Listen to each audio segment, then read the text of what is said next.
So now Doe's laid bass on the song. He's got the track, and he came up with the bass line. He played this bass line. He messaged me. He's like, "Bro, I've done the bass. Check it out." That's pretty much all he really said about the bass. I got his bass. I played it back, and it's fire. It's fire. The song's gone from like here to here just by Doe playing bass.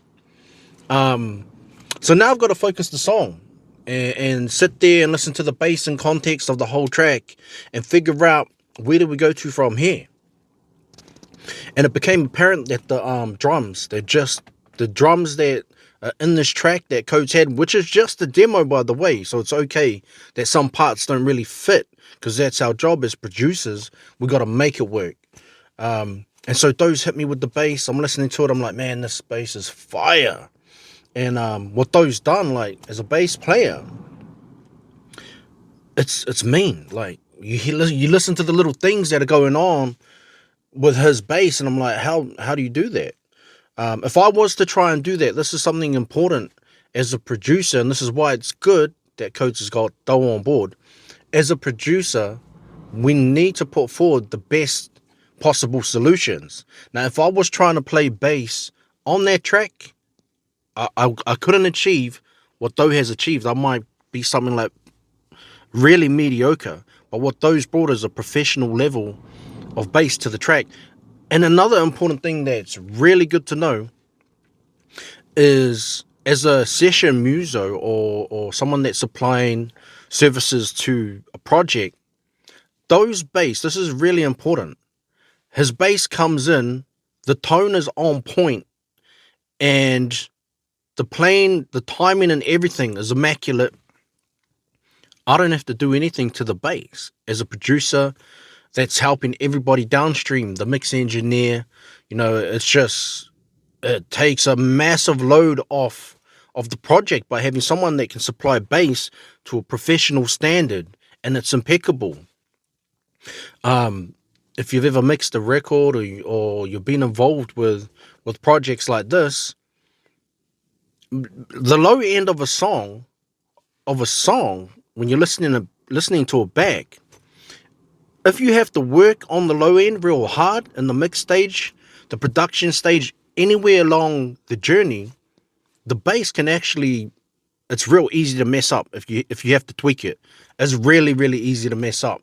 So to get a file back from Doe that I didn't have to do much to is incredible. But his bass was so good that now the drums are lacking. So that brings us back to the other point where Codes was like, I want to get a live drummer in. So it's sort of like, yeah, we need to rework the drums. Personally, I still think that we could do it by programming the drums. So I'm listening to Doe's bass, and me and Doe are now interacting about this track, and I'm saying, like, I feel like I need to program the drums and have them swing differently to how Codes has got it on his demo. And I know it's hard to explain because you guys haven't heard the original demo.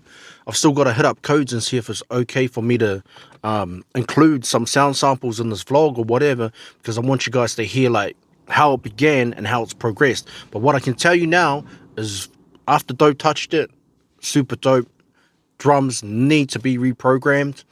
And from a decision-making point of view, from producing a project, you just got to make a decision to scrap what's not working and move forward with something that does work. So my plan is to get the drums knocking and swinging along with Doe's bass. Doe's taking the track to another level. I want to meet that level with the drums, and then we'll see how the rest of the elements of the song fit. And I'll try and give you guys a more descriptive journey and maybe get some sound samples at some stage, so you can hear how the sound progresses. Yeah, I got to run it back to Codes, send him the demo that me and Doe have going to be working on. Doe's bass, my drums, and see what Codes has to say. And if he's cool for us to release some snippets through the vlog, then we on.